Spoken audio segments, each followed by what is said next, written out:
Bonjour, une petite vidéo pour des élèves de première. C'est la question de la notion de suite et notamment de construire les termes d'une suite définie par récurrence.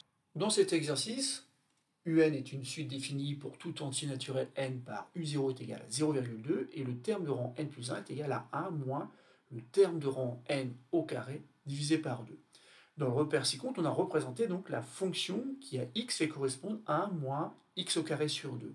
Il faut tout simplement ici construire, sans calcul donc, les termes U0 jusqu'à U5 de la suite UN sur l'axe des abscisses.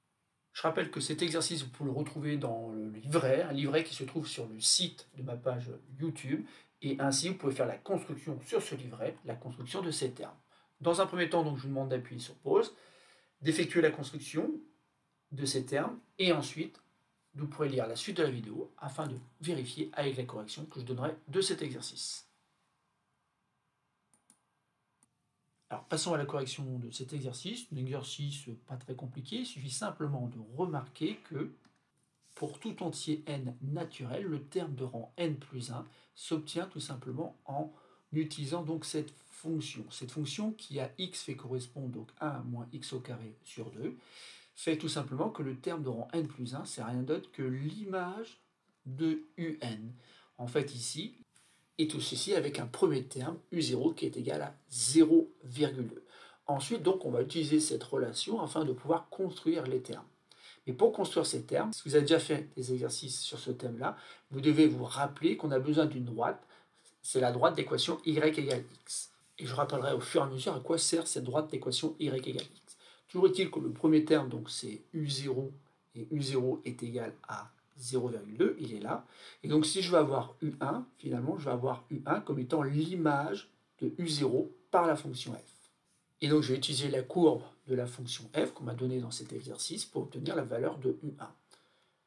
Donc je pars de 0,2, je vais lire donc l'image, donc je rencontre ici la droite, et l'image en fait, graphiquement, je vois que c'est un nombre qui est inférieur à 1. J'ai donc obtenu donc une valeur approchée de U1, mais ce qui m'embête un peu, c'est que U1 se trouve sur l'axe des ordonnées. Et c'est là qu'intervient donc la droite représentée en rouge, qui va permettre de basculer finalement U1 sur l'axe des abscisses, puisqu'en fait ici, c'est la droite qui a pour équation y égale x.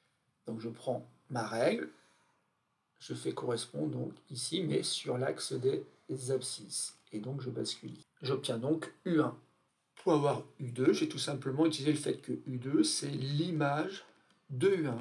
Donc je reprends ici, et je vais aller chercher donc la courbe, représentée en vert, qui est la courbe qui représente donc la fonction f. Et donc je vois très bien que il suffit simplement de reporter sur l'axe des ordonnées, et j'obtiens ainsi donc U2. U2 qui se trouve être sur l'axe des ordonnées, mais que je vais ramener sur l'axe des abscisses. Et je vais continuer comme ça, en utilisant donc le fait maintenant que U3, c'est rien d'autre que l'image de U2. Donc U2 étant ici, donc je vais prolonger pour obtenir U3. U3 que je vais ramener sur l'axe des abscisses. Donc U3, donc c'est entre 0,8 donc, et 1. Je continue, donc j'ai utilisé maintenant le fait que U4, c'est rien d'autre que l'image de U3. Donc U3, ça tombe bien, je venais de l'obtenir. Donc maintenant, donc, je fais correspondre sur l'axe des ordonnées et j'obtiens U4. U4 que je ramène sur l'axe des abscisses. Et enfin, U5, c'est rien d'autre que F de U4. Donc je continue. F de U4, donc je vais chercher donc la courbe, j'ai quelque chose qui ressemble à 0,8 que je ramène ensuite sur l'axe des abscisses.